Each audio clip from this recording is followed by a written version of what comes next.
कभी आपने जिंदगी में सोचा कि नहीं यार मैं अपनी जिंदगी खत्म कर देता हूँ? कई दफा ऐसा लम्हा आया। आपकी लाइफ में कब कब लगा कि लाइफ इज नो मोर? जब जब भी ना जिंदगी में मैं किसी ऐसी स्टेट पे गया जिसके पीछे मैं पागल हो चुका था। तो आपने अपनी जिंदगी के अंदर खुदकुशी तक का, सुसाइड तक का सोचा? एक बार, बड़ी बार हो जाता है। अच्छा, ये लगता है आप बहुत इमोशनल हैं, सेंसिटिव हैं बहुत। नहीं, सेंसिटिव एक हद तक होता हूँ, क्योंकि मेरी बहन थी, मैं जिससे बड़ा प्यार करता था, उसको उसके भाई और बाप ने जला दिया। कितनी माएँ ऐसी हैं जो हमारी ये वीडियो देख रही होंगी, जिनकी बच्चियों के साथ कहीं ना कहीं ज्यादती हुई होगी। कभी किसी चौकीदार ने पकड़ा होगा, किसी ने हाथ लगाया होगा, किसी ने कुछ कहा होगा। वो कम है चाइल्ड अब्यूज पाकिस्तान में। इस शर्त पे खेलूंगी पिया प्यार की बाजी, जीतूं तो तुझे पाऊं, हारूं तो पिया तेरी। बेवकूफ़ हैं वो माँ बाप जो अपनी बच्ची को 16-17 लाख रुपया सालाना लगाकर किसी प्राइवेट मेडिकल कॉलेज से डॉक्टर बनाते हैं। अगर मैं सिर्फ डॉक्टर होता ना, हाँ। तो इस टाइम मैं कहीं SR होता 80,000 रुपए पे, ठीक है ना। अब मैं इससे 2 गुना दिन में कमा लेता हूँ। तो मैं हूं इश्तियाक गोंदल, आप मेरा यूट्यूब और फेसबुक चैनल देख रहे हैं। देखने का बहुत शुक्रिया। मेरे साथ इस वक्त मौजूद हैं डॉक्टर अफान कैसर। बहुत शुक्रिया, थैंक यू वेरी मच। बिलाखिर हमने आपको ना मुल्तान से इस्लामाबाद बुला ही लिया। Thank you Ishtiaq. अच्छा, ये बताएंगे कि मैंने बहुत सारी आपकी वीडियोस देखी हैं। एक वीडियो में आप ये कहते हैं कि इंसान को कभी भी भीड़ का हिस्सा नहीं बनना चाहिए। क्या वजह है कि हमारी जो नौजवान नस्ल है वो बस ऐसे लगता है कि उनकी लाइफ के अंदर कोई मकसद नहीं होता? देखें, भीड़ का हिस्सा नहीं बनना चाहिए। जिंदगी में आप किसी एक शख्स का नाम ले दें, मार्क ज़करबर्ग, एलॉन मस्क, किसी बड़े का नाम ले दें, अपना देख लें, कायदे आज़म मोहम्मद अली जिन्ना, इमरान खान, किसी एक बड़े शख्स का नाम ले दें, अब्दुल सत्तार ईदी, मदर टेरेसा, जिन्होंने भीड़ वाली जिंदगी गुजारी, वो कोट टाई 9 to 5 की जॉब उन्होंने अगर की, अगर आप भीड़ का हिस्सा बनेंगे ना, तो फिर आप भीड़ में कहीं गुम हो जाएंगे। क्या हमारी नौजवान नस्ल मदर टेरेसा और अब्दुल सत्तार ईदी बनना चाहती है? बनना तो चाहेगी तब अगर वो भीड़ से हट के सोचेगी। आपको उनके अंदर ये नजर आता है, इतनी हमदर्दी का जज्बा, दूसरों के लिए कुछ कर गुजरने का भीड़ में जज्बा कोई एक तो नजर आता है? भीड़ में कोई एक तो होगा। उसको पहचानने की जरूरत है, और शायद वो खुद को भी ना पहचानता हो कि इस भीड़ के अंदर वो ये एक हो सकता है। अच्छा, बहुत सारे लोग मायूसी, नाउमीदी का शिकार हो जाते हैं, अपनी जिंदगी को खत्म करने का सोच लेते हैं, उनके लिए क्या कहना मैं खुद चाहिए? हो जाता हूँ, हर कोई हो जाता है। वजह आपसे तो बहुत सारे लोग मोटिवेट होते हैं, आप कैसे हो जाते हैं? अच्छा, सही से बताएं, कभी आपने जिंदगी में सोचा कि नहीं यार मैं अपनी जिंदगी खत्म कर देता हूँ?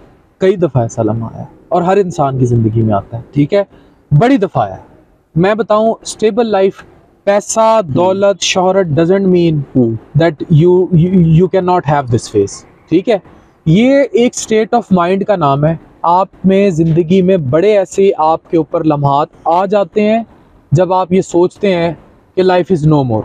फॉर एग्जाम्पल, आपकी लाइफ में कब कब लगा कि लाइफ इज नो मोर? जब जब भी ना जिंदगी में मैं किसी ऐसी स्टेट पे गया जिसके पीछे मैं पागल हो चुका था, वो मुझे जाता हुआ नजर आया। अब उसमें मल्टीपल चीजें हैं। मेरा पार्ट 2 का एग्जाम फेल हो जाना, ठीक है, मैं लिवर ट्रांसप्लांट में आगे फेलोशिप करना चाह रहा था, वो फेलोशिप ना मिलना, ठीक है, किसी से दिल लगी होगी उसका चले जाना, ठीक है। ये आपने मिसाल के तौर पे कहा, ये वाकई किसी के साथ दिल लगी हुई? वाकई अच्छा। इसमें तो कोई ऐसी बात नहीं है। ये तो कोई ढकी छुपी बात नहीं ना, ये तो हर औरत मर्द के साथ हो सकती है। तो ये हर किसी के साथ हो सकता है, और वो स्टेट आपकी ऐसी आती है ट्रांजिएंट ना। खुदा न खास्ता मुझे बताएं, जितने लोग हमें देख रहे हैं, इन्होंने जब जब किसी प्यारे को खोया है, किसी ने अपनी माँ को, किसी ने वालिद को, किसी ने भाई को, किसी ने बहन को, क्या इनका दिल नहीं किया उनको कब्र में उतारते हुए कि उनके साथ लेट जाए?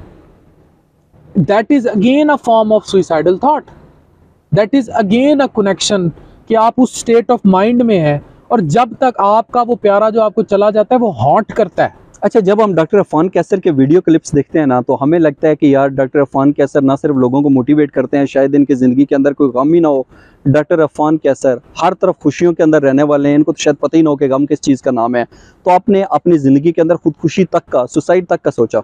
एक बार, बड़ी बार हो जाता है। अच्छा, इस स्टेट ऑफ माइंड से खुद को बाहर कैसे निकालते हैं? इस स्टेट ऑफ माइंड से खुद को बाहर निकालने के लिए ना खुद पे बड़ी मेहनत करनी पड़ती है। तोड़ने का अमल होता है, इंसान टूट जाता है। मतलब you are a human being भाई, आप गोश्त पोश के इंसान हैं। You are not made of BRICS.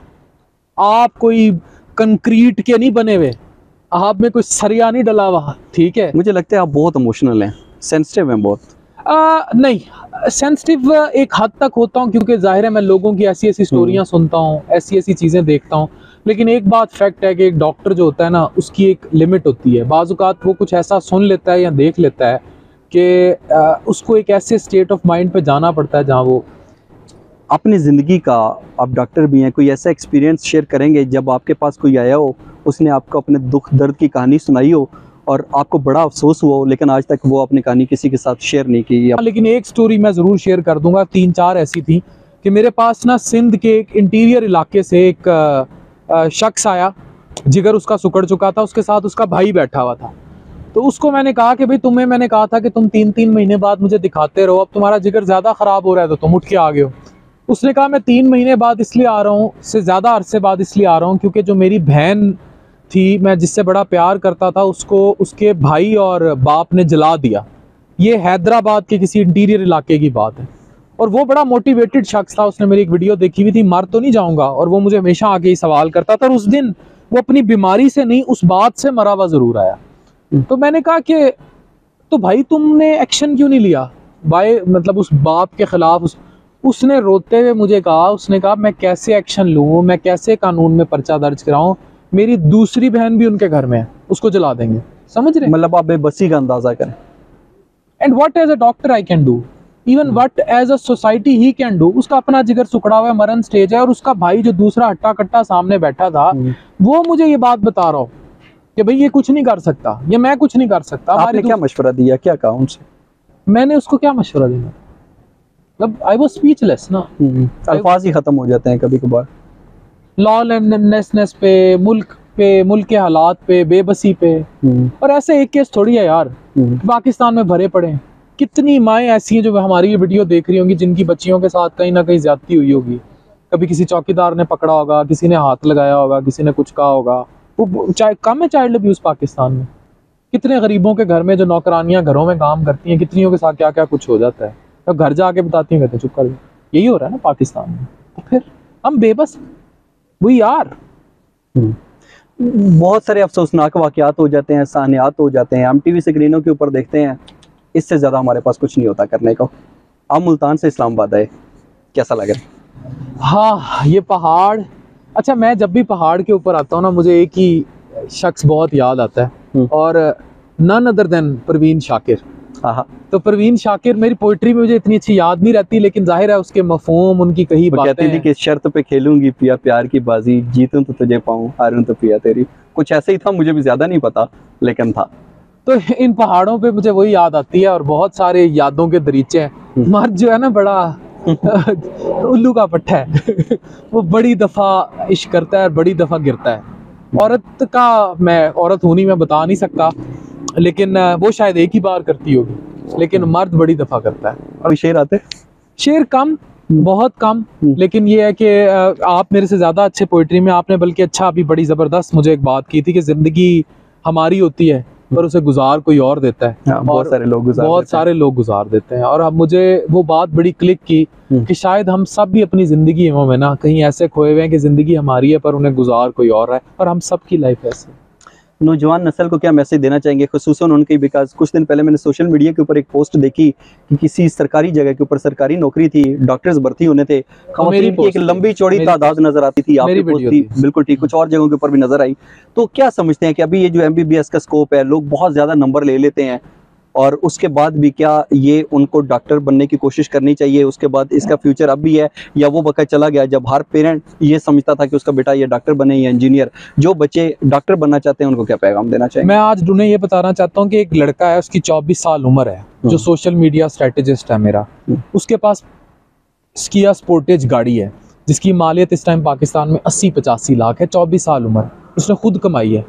एक डॉक्टर, एक इंजीनियर इस मुल्क में ऐसा बता दें जो 24 साल की उम्र में सोशल मीडिया की स्ट्रेटजी और एल्गोरिदम्स को पढ़ के या स्पोर्टेज क्या होंडा CD70 अपने पैसों से खरीद सके। एंटरप्रेनर बने, make your self a brand.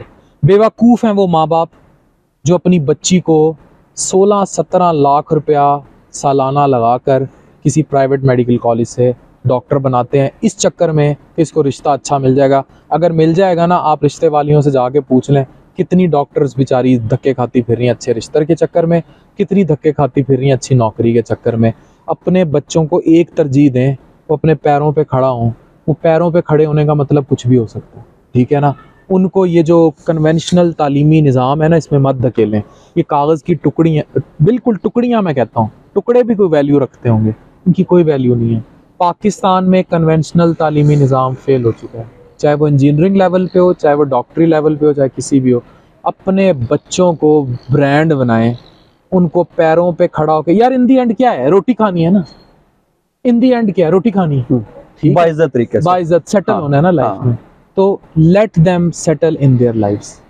इससे ऐसा लगेगा कि शायद डॉक्टर इरफान कैसर ये समझते हैं कि यार नहीं, इस तरीके से सिर्फ ये फोकस मत करें कि इन्होंने आगे जाके डॉक्टर ही बनना है, मेरिट के ऊपर नहीं हुआ, प्राइवेट के अंदर सेल्फ फाइनेंस के ऊपर उनके एडमिशन, जो आप कह रहे हैं कि ये चीज नहीं होनी चाहिए, कहीं भी नहीं होनी चाहिए। मैंने एक बात कही ना, भीड़ से हटकर चले, ठीक है। भीड़ से हटके का मतलब ये भी भीड़ चाल है। आप भीड़ से हटकर चले खुद अपनी जिंदगी के अंदर। मैं चला मीडिया में, मेडिकल में नहीं चला, ठीक है। मेडिकल से आप ज्यादा कमाते हैं या मीडिया से? मीडिया से कितना? देखिए, कंपैरिजन करते हैं, मेडिकल से अगर आप सिर्फ डॉक्टर होते तो आपकी ये अर्निंग होती, लेकिन डॉक्टर के साथ आप मीडिया अगर को मैं लेकर चल डॉक्टरी रहे से हैं तो ये मीडिया निकाल दूं ना, हाँ। मेरी जो डॉक्टरी की कमाई है वो भी मीडिया की कमाई है, फेम से है ना। वैसे ही कंपैरिजन करके बता दें। अगर मैं सिर्फ डॉक्टर होता ना, हाँ। तो इस टाइम मैं कहीं SR होता 80,000 रुपए पे, ठीक है ना। अब मैं इससे 2 गुना दिन में कमा लेता हूँ, एक दिन के अंदर, जी, मीडिया की वजह से। जी। बहुत शुक्रिया डॉक्टर इरफान कैसर, बहुत अच्छा लगा आपसे। Thank you very much, thank you.